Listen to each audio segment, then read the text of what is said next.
Hello everyone, welcome to Current Mudde. In this video, we will discuss CHSL quant questions with exam oriented approach. तो start करते हैं. हमारा आज का first question है.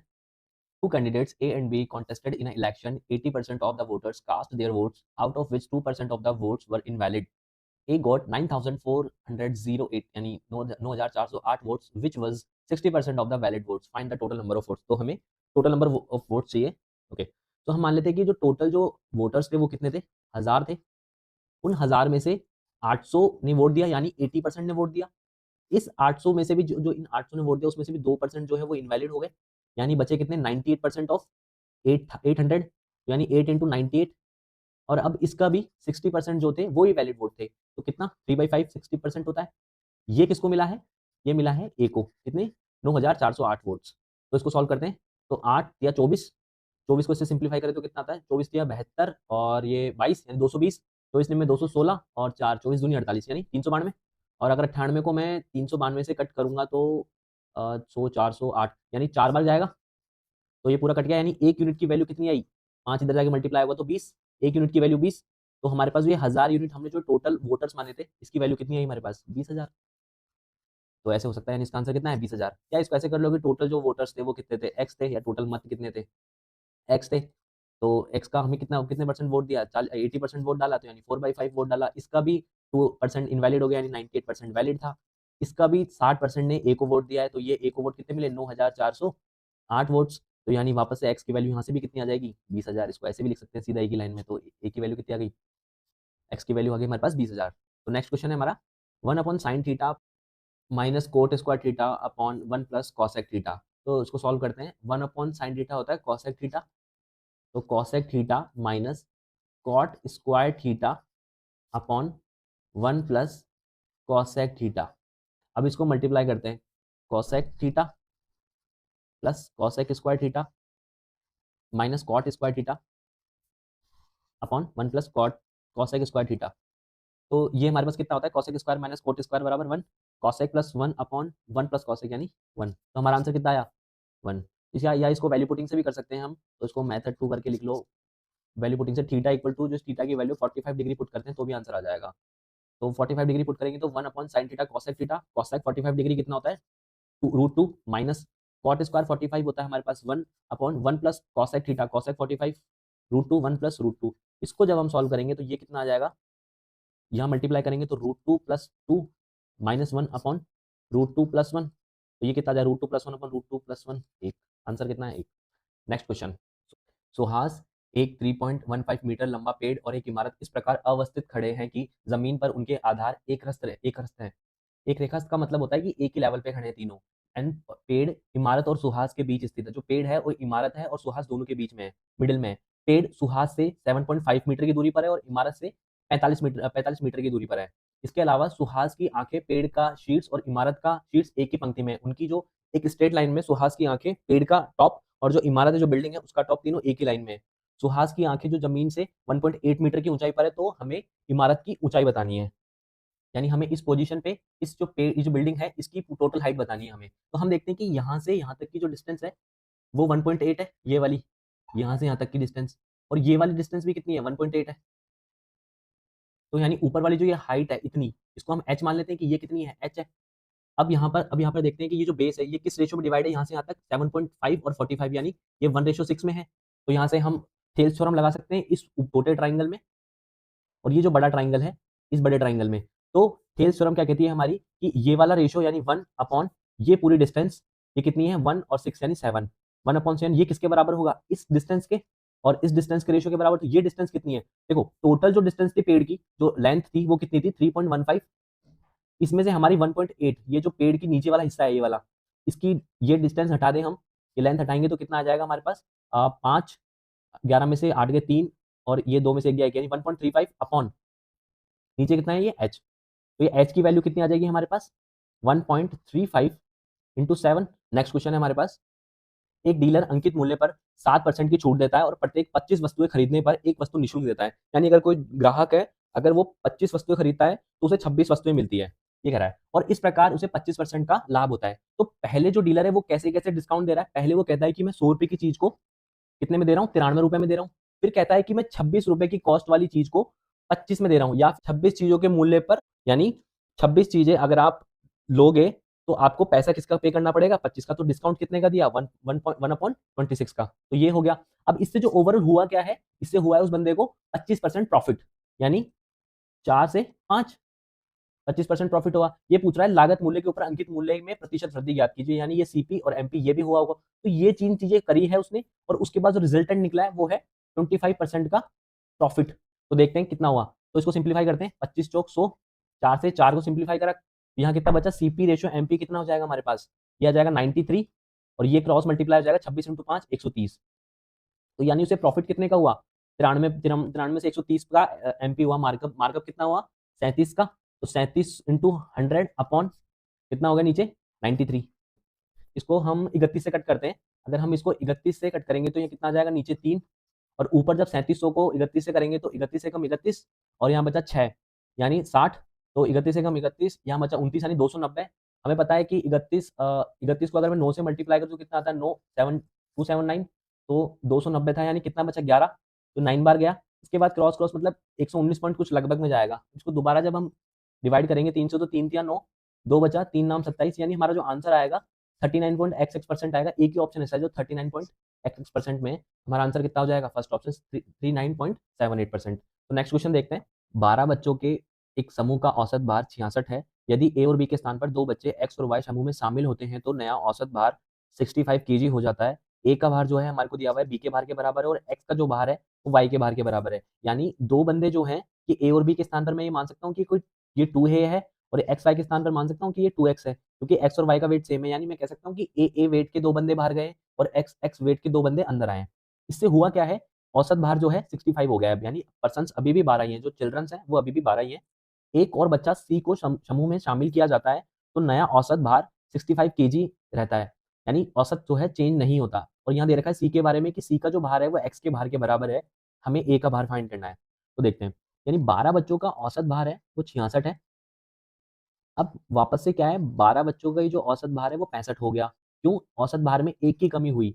औसत भार में एक की कमी इसलिए हुई क्योंकि बाहर जाने से दो की कमी लिया है, तो एक की कमी आई, बाहर गए ये जो 2x वाले बंदे हैं ये आ गए, यानी ये कुछ लेके आए होंगे और ये कुछ छोड़ के गए होंगे। तो इस वजह से क्या हुआ है, ओवरऑल एवरेज वेट में एक की कमी आई, और टोटल वेट 12 बंदों पे कितने की कमी आई, 12 किलो की कमी आई। यानी हम ये कह सकते हैं कि 2a - 2x = 12, या a - x = 12।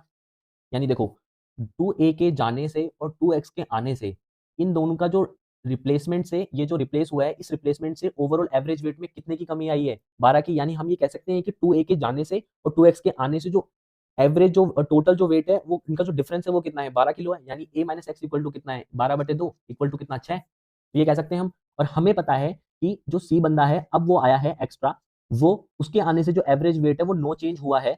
इसका सीधा सीधा मतलब है कि जो सी का जो वेट है वो 65 केजी ही है, और हमें दिया हुआ है कि जो सी का वेट है वो एक्स के बराबर ही है। तो क्या हम ये वेट यहाँ रख दें, तो a - 65 = 6 है, तो a बराबर कितना आ जाएगा, 71। या इसको हम नॉर्मल वे में भी कैसे कर सकते हैं इसको, कि हम कह सकते हैं कि 12 बंदों का जो एवरेज वेट है वो 66, यानी टोटल वेट पहले। अब हुआ क्या है, 2a वेट बाहर गया। अब हुआ क्या है इसके बाद, 2x वेट अंदर आया। इससे ओवरऑल हुआ क्या है कि 12 लोगों का एवरेज वेट जो है वो 65 हो गया। यानी जब हम इसको सॉल्व करेंगे तो यहाँ से भी हमारा जो जो x की वैल्यू अगर हम 65 रख देते हैं यहाँ पर, क्योंकि c बराबर x दे रखा है हमें, तो जब हम इसको सॉल्व करेंगे तो यहाँ से भी हमारा जो एवरेज वेट आएगा, a का जो वेट आएगा वो कितना आ जाएगा, 71। तो हमारा आंसर कितना आ जाएगा, 71। नेक्स्ट क्वेश्चन, mn एक डायमीटर है एक वृत्त का, और P और S MN के दोनों दोनों और वृत्त की परिधि पर दो बिंदु है। MN एक डायमीटर है, O वृत्त का केंद्र है। जो P और S पॉइंट्स हैं वो MN के दोनों तरफ है, ताकि PMN जो है 50 डिग्री, MNS इक्वल टू जो है 35 डिग्री है। तो हमारे पास एक ये सर्किल है, इसमें ये MN है एक, ये M, ये N। जो P पॉइंट है वो केंद्र के इस तरफ होगा, तो N जो है, S पॉइंट जो है वो केंद्र के दूसरी तरफ होगा। तो इसको मिला देते हैं। ये बोला गया है कि पी एम एन जो है, ये डिग्री कितनी है, एंगल 50 डिग्री। MNS जो 35 डिग्री है। ये जो एंगल दे रखा है हमारे को 35 डिग्री दे रखा है। हमसे पूछा गया है कि पी एम एस इस पूरे एंगल और पी एन एस इस पूरे एंगल का डिफरेंस पूछा है। ओके, तो हमें पता है कि एक डायमीटर द्वारा सर्किल के सरकमफ्रेंस पे जो बना एंगल होता है वो 90 डिग्री होता है, तो ये 90 डिग्री। सिमिलरली इधर भी 90 डिग्री, अगर ये 90 है ये 50 है तो ये कितना हुआ 40 डिग्री। या और इधर भी सेम चीज, ये 90 है 35 है तो ये कितना हुआ 55 डिग्री। तो हमसे पूछा है कि 50 प्लस 55 माइनस 40 प्लस 35, यानी 110 माइनस 75, तो ये कितना होता है हमारे पास 105, सॉरी 105 माइनस 75, ये कितना होता है 30 डिग्री। तो हमारा आंसर कितना हुआ, fourth option 30 degree. Next question है हमारे पास, a triangle PQR has three sides equal in measurement and if the PM is perpendicular to QR then which of the following equality holds। यानी हमारे पास एक ये ट्राइंगल है, इसमें हमें बताना है कि ये इन तीनों में से कौन सी आइडेंटिटी ट्रू है यदि ये ट्राइंगल कौन सा है PQR है। इस PQR में बोला गया है कि जो ये PM है QR पे लंबवत है यानी परपेंडिकुलर है, ये जो PM है ये QR पे परपेंडिकुलर है, और ये जो ट्राइंगल है ये एक इक्विलेटरल ट्राइंगल है यानी तीनों साइड बराबर है। तो अब देखते हैं कि अगर ये तीनों साइड बराबर है तो ये एंगल कितने का हो जाएगा 60, ये एंगल 60 और ये भी एंगल पूरा 60। तो ट्राइंगल पी क्यू एम में देखते हैं। अच्छा हम ट्राइंगल पी क्यू एम में क्यों देख रहे हैं, क्योंकि हम अगर ऑप्शन में देखें तो हमें केवल रिजल्ट पूछा है पी क्यू और पी एम में रिलेशन पूछा है, पी क्यू पी एम में रिलेशन पूछा है, पी क्यू और पी एम में रिलेशन पूछा सब में। तो हम इस ट्राइंगल पी क्यू एम में देखते हैं, अगर ये 60 है ये 90 है तो ये 30 डिग्री हो गया, और हमें 30 डिग्री 60 डिग्री और 90 डिग्री में रिलेशन पता है कि 1:√3:2 में होते हैं ये, यानी 30 डिग्री के सामने अगर एक यूनिट है तो √60 के सामने कितना हो जाएगा √3 और 90 के सामने कितना हो जाएगा 2। अगर मैं रेशो लूँ यानी पी क्यू और पी एम का रेशो लूँ तो वो कितना आ जाएगा 2/√3। इसका स्क्वायर करूंगा तो P Q square upon P M square equal to 4/√3 या √3 नहीं √3 का होल स्क्वायर यानी 3, यानी ये कितना हो जाएगा 3 P Q square equal to इधर कितना हो जाएगा 4 पी एम स्क्वायर हमारा, यानी ये आंसर ये किस ऑप्शन में दे रखा है 3 P Q square 4 P M square, यानी हमारा ऑप्शन नंबर ए करेक्ट हो जाएगा। नेक्स्ट क्वेश्चन है हमारे पास, two peoples A and B started running from the same point on a circular track of length 400 meter in opposite direction with initial speed of 10 meter per second and 40 meter per second respectively. Whenever they meet, A speed doubles and B speed halves, यानी जब भी वो मिलेंगे A तो अपनी speed double करेगा और B जो है अपनी स्पीड हाफ कर लेगा। After what time from the start will they meet for the third time, यानी शुरू से लेकर के लास्ट तो थर्ड टाइम तक कितना ड्यूरेशन टाइम रहा वो पूछा गया है। यानी हमारे पास एक सर्कुलर ये ट्रैक दिया हुआ है, इस ट्रैक पे बोला कि मान लेते हैं ये स्टार्टिंग पॉइंट है, ये बोला गया कि एक जो बंदा है वो तो 10 मीटर पर सेकंड की स्पीड से ट्रैवल कर रहा है इधर से, और दूसरे अपोजिट डायरेक्शन से ये 40 मीटर पर सेकंड की स्पीड से ट्रैवल कर रहा है। तो हमें पता है फर्स्ट मीटिंग का केस क्या होता है, टोटल डिस्टेंस यानी कितनी है 400 मीटर अपॉन रिलेटिव स्पीड। तो अपोजिट डायरेक्शन में तो रिलेटिव स्पीड कितनी हो जाएगी 10 प्लस 40, यानी फर्स्ट मीटिंग कब होगी उनकी 8 सेकंड बाद। सेकंड मीटिंग की बात करें, सेकंड मीटिंग कब होगी 400 अपॉन सेकंड मीटिंग की कंडीशन क्या बोली गई है कि जब भी वो अगली बार मिलेंगे तो ए तो अपनी स्पीड डबल करेगा और बी अपनी स्पीड हाफ करेगा, यानी 10 से तो ये कितना हो जाएगा 20 और ये कितना हो जाएगा 20, यानी 40, 400/40 10 सेकंड बाद मिलेंगे वो सेकंड टाइम्स। थर्ड बार जो है वापस से ये लोग वही सेम पैटर्न रिपीट करेंगे कि ए जो है अपनी स्पीड डबल करेगा यानी 20 से ये तो कर देगा 40 और जो बी है वो 20 से कर देगा आधा यानी 10, तो यानी वापस से 400/50 यानी वो 8 सेकंड बाद मिलेंगे। अब ये पूछा है कि स्टार्टिंग से लेकर के कितने टाइम बाद वो थर्ड मीटिंग के बाद मिले, तो थर्ड मीटिंग के बाद वो कितने टाइम बाद मिले 8 + 10 + 8 यानी टोटल 26 सेकंड बाद मिले वो, यानी उसकी थर्ड मीटिंग कब होगी स्टार्टिंग से लेकर के 26 सेकंड बाद, यानी 26 सेकंड हमारा हो जाएगा आंसर। नेक्स्ट क्वेश्चन है हमारे पास, 1 लीटर दूध की कीमत 40 रुपए है, दूध में पानी मिलाया जाता है तो 30 रुपए प्रति लीटर बेचा जाता है, मिश्रण में पानी और दूध का अनुपात ज्ञात कीजिए। अच्छा यानी हम ये कह सकते हैं कि पहले दूध की वैल्यू थी 40 रुपए, हमने उसमें पानी मिलाया तो उसकी वैल्यू कितनी थी 0 रुपए। अब जो उसकी वैल्यू हुई जो ये मिश्रण बना उसकी वैल्यू हुई 30 रुपए की, यानी एलिगेशन अगर अप्लाई करेंगे तो ये कितना आ जाएगा 30, ये कितना आ जाएगा 10, यानी कितने रेशो में 3:1 में, यानी ये मिल्क है ये वाटर है तो वाटर और मिल्क का रेशो कितना आ जाएगा 1:3 आंसर। नेक्स्ट क्वेश्चन, इस क्वेश्चन में बोला गया है कि 600 लीटर धारिता वाले एक पीपे को वाइन से भरा जाता है, यानी सब शुरू में पूरा क्या है उसमें वाइन है, इस पीपे से वाई लीटर वाइन निकाल ली हमने, वाई लीटर वाइन निकाल ली उसके स्थान पर पानी डाल दिया, इस मिश्रण से 120 लीटर निकालकर उसके स्थान पर पानी डाल दिया। अब ये जो मिश्रण बन गया क्योंकि पानी भी आ गया उसमें, इससे अब वापस से 120 लीटर निकालकर उसके स्थान पर पानी डाल दिया जाता है। इसे और अधिक डाइल्यूट बनाने के लिए यानी तनु करने के लिए 120 लीटर फिर से निकालकर उसके स्थान पर पानी डाल दिया जाता है, यानी ये प्रोसेस 2 बार हुई है मिश्रण के बाद, 120 लीटर की 2 बार प्रोसेस हुई है, यानी हमने वाइन निकाली या टोटल मिश्रण निकाला और उसके बाद में हमने पानी डाल दिया, यानी हमने इसको और डाइल्यूट कर दिया। अब पीपे में वाइन और पानी का अनुपात कितना है 12:13 है, तो हमसे जो वाई की वैल्यू पूछी यानी हमने शुरू में वाई कितना निकाला था। पहले क्या होता है कि जब हमें पता है कि हमने पानी डाला है, यानी हमने जो रिप्लेसमेंट है वो पानी से करा है। तो हम जो काम करेंगे वो वर्क करेंगे वाइन पे। क्यों हम वाइन पे वर्क क्यों करेंगे? क्योंकि हमें पता है वाइन केवल कम हो रहा है कांस्टेंट स्पीड से, और पानी जो है बढ़ रहा है।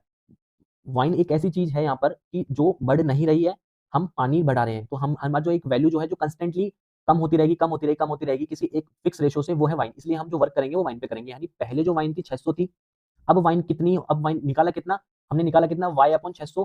तो बच कितना गया, यानी हमने रिमेनिंग क्वांटिटी पे वर्क करेंगे तो बच कितना गया 600 माइनस y। कितने में से बचा? 600 में से बचा। इसके बाद हमने हमने क्या निकाला, 120 लीटर निकाल दिया मिश्रण। तो अगर हमने 120 लीटर मिश्रण निकाल दिया टोटल 600 में से, तो कितना निकाला 1/5, यानी हमने 5 की जगह 5 में से टोटल 1 यूनिट निकाली। तो अब बची कितनी यूनिट? 4/5 यूनिट बची। सेम प्रोसेस दोबारा करी, वापस कितनी बची? 4/4/5 यूनिट बची।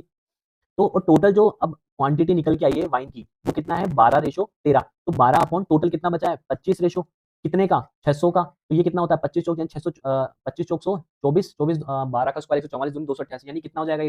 288। ठीक है, अब हम इसको सिंप्लीफाई करते हैं। 600 से 600 कैंसिल। इसके बाद ये कितना आ गया? 16। तो 16 से इसको काटेंगे तो कितना आ जाएगा? 16 एकम 16, 12, 16, 8, 128, 18। तो ये कितना आ जाएगा? 600 माइनस वाई इक्वल टू कितना आ जाएगा? 18 इंटू 25। तो ये कितना होता है? करीब 450। तो y की वैल्यू कितनी आ जाएगी हमारे पास? 600 माइनस 450, 150। यानी हमने शुरू में वाइन कितनी निकाली थी? 150 यूनिट या 150 लीटर निकाली थी। नेक्स्ट क्वेश्चन है हमारे पास, अरुण अंकित मूल्य पर 15% की छूट पर 50 किलो चावल खरीदता है। चावल कितने खरीदे? 50 किलो।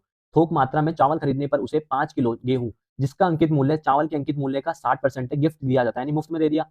यदि खुदरा विक्रेता दोनों वस्तुओं को उनके अंकित मूल्य पर ही दूसरे ग्राहक को बेचता है तो लाभ प्रतिशत कितना होगा, कितना होता जो दुकानदार अर्जित कर सकता था? देखते हैं। यानी हमें पता है कि क्वांटिटी कितनी थी? 50 किलो, और जो गेहूं दिया उसने 5 किलो क्वांटिटी। तो हमारे पास टोटल क्वांटिटी 55 है। यहाँ देखो, हमें जो आंसर चाहिए वो हमें आंसर परसेंटेज में चाहिए, तो हम इसके रेशो वाली वैल्यू से भी काम चला सकते हैं। तो उसको रेशो में सिंप्लीफाई करेंगे तो यानी 10 यूनिट तो चावल थे और 1 यूनिट उस पर कितना था? गेहूं है। और अब हमें बोला गया है कि जो छूट दी गई है चावल पे, छूट कितनी दी गई है? 15%, यानी 20 रुपए के चावल थे, उसको बेचा कितने गया है? 17 में, यानी 20 इंटू, और ये कितने थे? 10 किलो चावल की बात है। अब इसके बाद बोला गया है कि 5 किलो चावल मुफ्त दिए हैं, जिसकी जो कॉस्ट थी, भाई हम अगले पर्सन ने तो उसको मुफ्त में मिली, बट इस बंदे को तो पैसे लगे ना उसके, तो वो कितने लगे? 60% ऑफ अंकित मूल्य, यानी इसका। तो 20 का 60% कितना होगा? 12। यानी जो गेहूं का जो मूल्य है वो कितना है? 12 रुपए है। हमने गेहूं दिया कितना है? 1 यूनिट। तो टोटल हमने कितना दिया है? इधर कितने रुपए लिए हमने? 17 इंटू 10। तो टोटल कितना हो जाएगा? 20 इंटू 10 प्लस 12 इंटू 1। ये तो हमारा कॉस्ट प्राइस हो गया। और हमें इसके बदले कितने रुपए मिले? 170 रुपए, क्योंकि यहाँ तो जीरो आ जाएगा ना, 12 इंटू जीरो, क्योंकि हमने ये पैसे तो लिए ही नहीं है, तो ये चीज तो हमारे को आएगी नहीं। तो ये कितना हो जाएगा? 200 प्लस 12, यानी हो जाएगा 212, और ये 170, यानी हमें कॉस्ट पड़ी 212 की, और हमने बेचा कितने का? 170 का। ये चीज बोला गया कि ये खुदरा विक्रेता जो है ना, दोनों वस्तुओं को उनके अंकित मूल्य पर दूसरे ग्राहक को बेचता है। ये जो खुदरा विक्रेता है ना, अगर ये किसी दूसरे पर्सन को इस वैल्यू पे अगर ये सामान बेचे, यानी अगर वो 170 का सामान किसी अगले पर्सन को 112 में बेचे, तो उसे फायदा कितना होगा? ये एक्चुअल क्वेश्चन है हमारे पास। तो उसे फायदा कितना हो जाएगा? 170 पे 212, यानी नहीं 42, 42 अपॉन 170 इंटू 100। तो ये कितना हो जाएगा? यानी 420/17। ये कितना हो गया? 17 दूनी 34, ये 8, 17 चौक 68, यानी 24 पॉइंट कुछ समथिंग आंसर आएगा हमारा। एक ही ऑप्शन है 24 वाला, आंसर नंबर सेकंड, 24.7 हमारा आंसर हो जाएगा। नेक्स्ट क्वेश्चन, रेस का क्वेश्चन आ गया। 120 मीटर की एक दौड़ है जिसमें पी जो है एस को 6 मीटर से हरा देता है, यानी 6 मीटर से हरा देता है, यानी पी जो है 120 मीटर पूरा ट्रेवल करेगा, तो एस कितना कर पा रहा है इतने में? केवल 114 मीटर ही तय कर पा रहा है एस, और पी कितना तय कर रहा है? 120 मीटर। यानी डिस्टेंस का रेशियो कितना आ जाएगा पी और एस का? वो आ जाएगा 120 यूनिट और 114, यानी ये कितना बोल सकते हैं इसको? 6 से सिंप्लीफाई करें, 19 छिक्की 114, यानी 19 यूनिट, और ये कितना चल रहा है? 20 यूनिट। यानी डिस्टेंस का रेशियो कितना आ रहा है?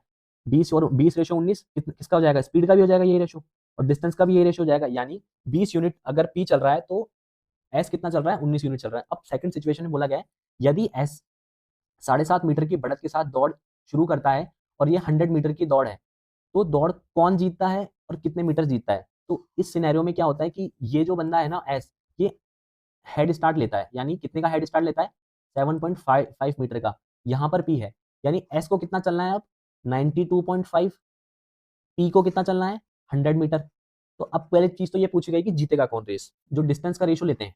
यानी पी और एस की डिस्टेंस, यानी पी तो चल रहा है 100 मीटर, ये सेकंड केस चल रहा है उसके बाद, और एस चल रहा है 92.5 मीटर।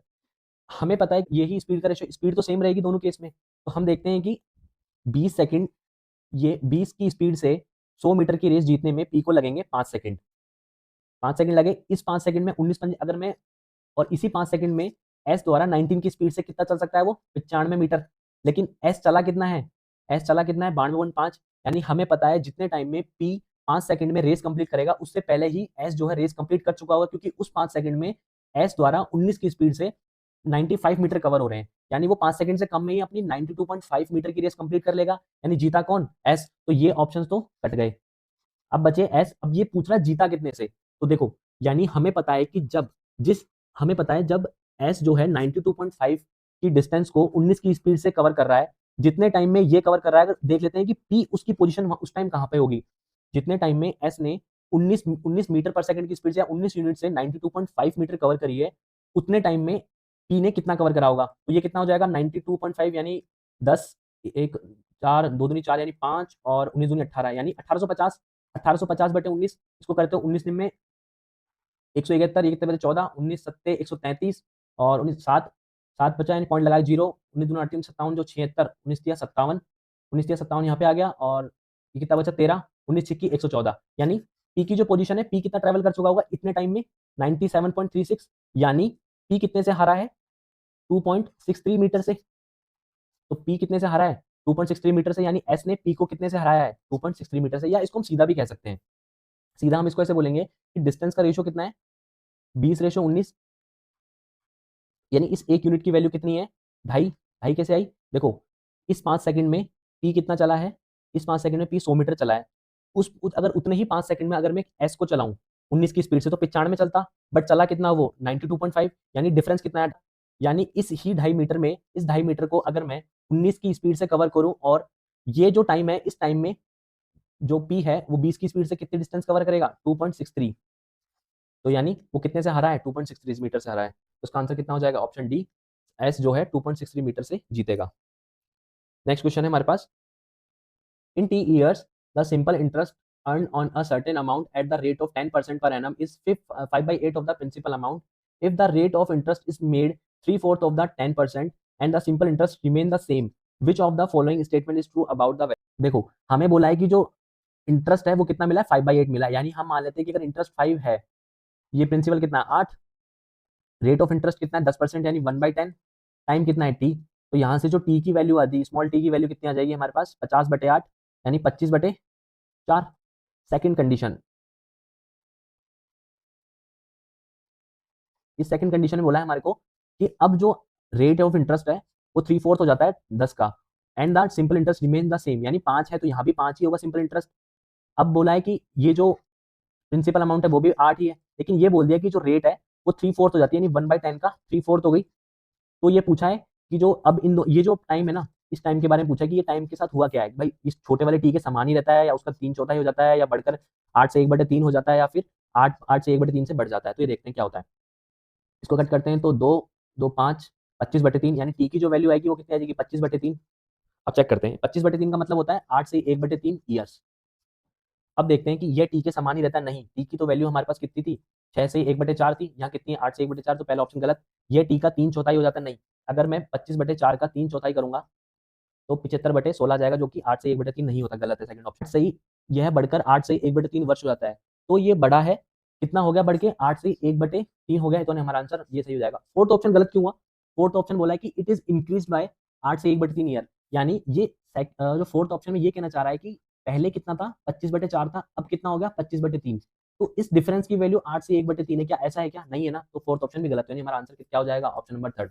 नेक्स्ट क्वेश्चन, दूध और पानी के 10 लीटर मिश्रण में 8 लीटर दूध है, इस मिश्रण में 2 लीटर निकालकर उसके स्थान पर शुद्ध दूध डाल दिया जाता है, इस प्रक्रिया को 2 बार दोहराया जाता है, इस प्रकार प्राप्त मिश्रण में दूध की मात्रा कितनी है। हम रिप्लेसमेंट किस चीज से कर रहे हैं, यहाँ पर मिल्क से कर रहे हैं। अगर हम मिल्क से रिप्लेसमेंट कर रहे हैं, हमने क्या करा दूध डाला है, यानी रिप्लेसमेंट हमारा मिल्क से हुआ है, तो हम जब भी रिप्लेसमेंट अगर मिल्क से हो रहा है तो हमारा जो फोकस होगा वाटर पे होगा, ठीक है, तो वाटर कितना हुआ है देखो, पहले वाटर कितना था 2, अब इसमें से हमने क्या करा है, इसका इस 2 का क्या करा है, हमने ये 2 लीटर निकाला है और 10 में से, यानी 1/5 का हमने रिप्लेसमेंट करा, यानी वाटर कितना बचा है, अब हमारे पास वाटर कितना बचा है, 4/5 रिमेनिंग। तो यानी 2 का कितना बचा है हमारे पास, ये कितना होता है 4/5, यानी 8/10 बच गया। उसके स्थान पर इस प्रक्रिया को 2 बार और दोहराया जाता है, यानी दोबारा से 8/10 बचा और दोबारा से 8/10 बचा। यानी हमारे पास जो वाटर की रिमेनिंग क्वांटिटी है वो कितनी आ जाएगी, ये हो जाएगा 4/5, यानी 64/125। यानी वाटर की जो रिमेनिंग क्वांटिटी आएगी वो कितनी आ जाएगी हमारे पास, ये जाएगा 128/125। इसको सॉल्व करने के लिए 8 से मल्टीप्लाई कर दो दोनों तरफ, यानी नीचे 1000 आ जाएगा, ऊपर कितना आ जाएगा 120, 64, 6 12 8 96 और 6 102, और नीचे 1000 था तो ये, यानी पहले जो है वाटर की क्वांटिटी 2 थी, अब वाटर की क्वांटिटी घट के कितनी रह गई 1.024। तो हमारे पास जो दूध बचा है वो कितना हो जाएगा 10 लीटर में से, अगर 10 लीटर में से 1.024 अगर पानी है, तो इस 10 लीटर में से अगर मैं 1.04 घटा दूं तो हमारे पास मिल्क आ जाएगा। तो मिल्क कितना हो जाएगा 8.976, option number D. Next question देखते हैं। Ranjit bye a 1 kg potato for 20 and sell it for 25. He also uses a weight of 800 grams in place of 1 kg. What is Ranjit's actual profit percentage on the sale of 1 kg potato? तो यहाँ पर रंजीत कर क्या रहा है, ये CP है, ये एसपी, यानी रंजीत कर क्या रहा है 20 की जो चीज है उसको कितने में बेच रहा है, वो 25 में। साथ ही क्या कर रहा है 800 ग्राम तोल रहा है और दे कितना रहा है 1000 ग्राम। ओवरऑल क्या हो रहा है उसको, ओवरऑल कितना हो रहा है प्रॉफिट उसको देखते हैं। देखो ये हो जाएगा 4, ये हो जाएगा 5, तो 5 चौक 20, तो ये कितना हो जाएगा 16, 4 चौक 16 और ये कितना आ जाएगा ये 25 है। तो उसे प्रॉफिट कितने का हुआ 16 से 25, यानी 900/16, 900/16, 16×5 = 80, 10, 16×6 = 96, चार चार चार बचा 4/16, यानी 1/4, यानी 0.25, यानी 56.25 हमारा आंसर आ जाएगा, option number second. Next question है हमारे पास। दो शहर पी और क्यू एक सीधी सड़क पर एक दूसरे से 181 किलोमीटर की दूरी पर है। एक व्यक्ति पी से 8:30 AM पर चलना शुरू करता है और क्यू की ओर 30 किलोमीटर प्रति घंटा की चाल से चलता है। यदि एक और अन्य व्यक्ति क्यू से 8.54 AM पर यात्रा करना शुरू करता है और पी की ओर 35 किलोमीटर पर आवर की स्पीड से चलता है, तो वे दोनों किस टाइम पर मिलेंगे। तो एक ये रोड है, ये यहाँ पर पी है और ये क्यू शहर है। यहाँ पर कोई पर्सन है, वो क्या करता है 8:30 बजे, 8:30 पर AM पर, 8:30 AM पर यहाँ से चलना शुरू करता है और क्यू की ओर 30 किलोमीटर पर आवर की स्पीड से चलता है। अब उसके बाद क्या ये सिचुएशन नई क्या सिचुएशन दे रहा है, क्यू पर एक बंदा है, वो क्या कर रहा है 8:54 पे चलना स्टार्ट करता है, यानी 8:30 से 8:54 तक केवल ये वाला ही बंदा ट्रैवल कर रहा होगा, यानी कितनी देर 24 मिनट। तो 24 मिनट में 30 किलोमीटर पर आवर की स्पीड से ट्रैवल करने में कितनी डिस्टेंस तय करेगा, 24 मिनट है यानी 60, यानी 2/5, 2/5, तो यानी 2/5 का 30, तो यानी 12 किलोमीटर वो ट्रैवल कर चुका होगा। अब सिचुएशन ये है कि ये जो बंदा है ये पहुंच के यहाँ आ गया होगा और इसने 12 किलोमीटर ट्रैवल कर ली। अब जो रिमेनिंग डिस्टेंस है ये कितनी बच गई, पहले 181 थी, अब ये डिस्टेंस बच गई 169 किलोमीटर। अब टाइम हो रहा है 8:54। अब देखते हैं कि ये बंदा है 30 किलोमीटर की स्पीड से आ रहा है, यहाँ से 8:54 पर ये बंदा जो क्यू पे है वो पी की तरफ जाने के लिए 35 किलोमीटर पर आवर की स्पीड से आ रहा है। तो ये दोनों किस टाइम मिलेंगे, तो हमें पता रिलेटिव स्पीड से total distance upon relative speed, दोनों अपोजिट डायरेक्शन में आ रहे हैं तो प्लस हो जाएंगे। तो कितना हो जाएगा 30 और 30 60 और ये 65, यानी इस इतना टाइम लगेगा। तो इसको सिंप्लीफाई करते हैं 13 से, 13×5 = 65 और ये 13, तो ये कितना आ जाएगा 2 घंटे, और 2 घंटे के बाद 3/5, 2 सही 3/5, 3/5 को अगर मैं मिनट में देखूं 60 से मल्टीप्लाई कर देता हूँ तो 12×3 = 36, यानी 2 घंटा और 36 मिनट बाद मिलेंगे। 2 घंटा 36 मिनट बाद किसके 8:54 के 2 घंटा 36 मिनट बाद, तो कितने बजे मिलेंगे 8:54 प्लस 2 घंटा और 2 घंटा और 36 मिनट, ये कितना होता है, अगर मैं 6 इधर कर दूं तो 9 बज गए, 9 में अगर 2.5 घंटे जोड़ू तो 11:30, यानी वो मिलेंगे कितने बजे 11:30 AM पर। नेक्स्ट क्वेश्चन, एक वर्ग है ABCD, इसके अंदर ई एक पॉइंट इस तरह है कि DEC एक इक्विलेटर ट्राइंगल है, ये इक्विलेटर ट्राइंगल है, समबाहु त्रिभुज है। यदि ई को वर्ग के शीर्ष ए और बी से जोड़ा जाए तो AEB की डिग्री की माप कितनी है। तो हम देखते हैं कि हमारे पास ये एक वर्ग है, ये एक वर्ग है हमारे पास, इसमें बोला गया है कि ई एक पॉइंट है अंदर, मान लेते हैं कि ये एक पॉइंट है ई, और ये बोला गया है कि ABCD एक वर्ग है, ABC और D। ई को वर्ग के शीर्ष ए और बी से इस प्रकार जोड़ा जाता है, ये ई से जोड़ दिया हमने इसको, तो AEB की माप हमें ये वाला एंगल बताना है कितना होगा। हम इसको डी को भी ई से मिलाते हैं एक बार, तो हम इसको एक बार इसको मिलाते हैं, ई को भी सी से मिलाते हैं, तो AEB की माप पूछा है तो हमें पता है, हम देखते हैं कि अगर DEC समबाहु त्रिभुज है, यानी ये साइड और ये साइड बराबर है, ये भी बराबर होगा, ये भी बराबर होगा, ये भी बराबर होगा, क्योंकि इक्विलेटरल ट्राइंगल है ना, ये साइड इसके बराबर है और ये साइड इसके बराबर है। तो हमें पता है ये एंगल कितना हो जाएगा 60 डिग्री, ये भी कितना हो जाएगा 60 डिग्री, ये भी कितना हो जाएगा 60 डिग्री। ये 60 है तो ये 30 है, क्योंकि 90 डिग्री होता ही है एक स्क्वायर में एंगल। तो ये कितना हो जाएगा 30 डिग्री। अगर ये 30 डिग्री है, ये लाइन और ये लाइन दोनों बराबर, ये रेखा और रेखा बराबर, तो आमने सामने के कोण भी बराबर होंगे, यानी ये एंगल और ये एंगल दोनों बराबर होंगे 150। तो ये कितना हो जाएगा 75, ये भी कितना हो जाएगा 75।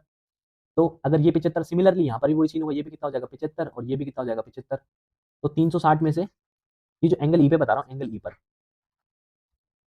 360 डिग्री में से अगर मैं ये 75 75 और 60 हटा दूँ तो ये एंगल आ जाएगा। तो 75 दो बार है प्लस 60, तो कितना हो जाएगा 150 प्लस 60 210, और 360 में से अगर 210 गए तो कितना बचता है 150। तो आंसर कितना आ जाएगा 150। नेक्स्ट क्वेश्चन है हमारे पास, तो उस सबसे बड़े लंबवृत्तीय शंकु का आयतन ज्ञात कीजिए जिसे 3.5 सेंटीमीटर किनारे वाले एक घन से काटकर निकाला जाता है। तो हमारे पास एक घन है,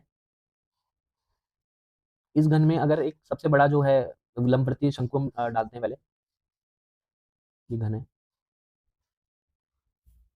मान लेते हैं कि एक कोण है जो कुछ इस तरह से है, ये कोण है। इसमें बोला गया है कि सबसे बड़ा अगर हमारे पास लंबवृत्तीय बेलन है या फिर कोण है, तो उसके लिए ये इसको उसका जो टॉप है वो ऊपर वाले सरफेस को टच करेगा, और जो इसका जो बेस है, जो ट्रायंगुलर बेस है, वो इसके बेस को टच करेगा क्यूब के। तो ये बोला गया है कि इसका जो सबसे बड़ा किनारा है या फिर जो ये साइड बोल लो इसकी, ये कितनी है 3.5 है। और तो ये अगर 3.5 है तो इसकी जो हाइट है ये भी 3.5 हो जाएगी साइड की इक्वली। तो जो ये कोण है, कोण की हाइट कितनी हो जाएगी 3.5, लेकिन कोण की जो रेडियस हो जाएगी वो कितनी हो जाएगी, इसको बोलते हैं 7/2 और इसका भी आधा, यानी कोण की जो रेडियस हो जाएगी 7/4। तो कोण का वॉल्यूम कितना होता है हमारे पास 1/3, 22/7, 7/4 आर का स्क्वायर इंटू एच, एच कितना है 7/2। तो ये कितना आ जाएगा, 7 से 7 कट गया, ये कितना आ जाएगा 22 × 49 अपॉन 4 × 16 दूनी 32 दिया 96, नीचे कितना आ जाएगा 96। तो 22 को जब इसे मल्टीप्लाई करेंगे तो 22 में कितना होता है 198, या चाहे 19, 22 दूनी 22 × 88 और 19 107 अपॉन 96। अब इसको अगर हम डिवाइड करेंगे तो 196 को इससे करेंगे तो एक बार ही बचेगा कितना 11, यानी 118 वापस से 11, यानी हमारा जो आंसर हुआ 11 के मल्टीप्लीकेशन 11 की जो फर्स्ट 2 डिजिट आएगी वो 11 आएगी, यानी हमारा आंसर कितना हो जाएगा 11.23। तो नेक्स्ट क्वेश्चन देखते हैं। तो आज का सेशन में केवल इतने ही क्वेश्चंस थे। ये करंट मुद्दे की दोनों बुक्स है, ये English medium and Hindi medium, आप चाहो तो दोनों परचेस कर सकते हो। इस वीडियो में इतना ही। Thanks for watching, stay tuned.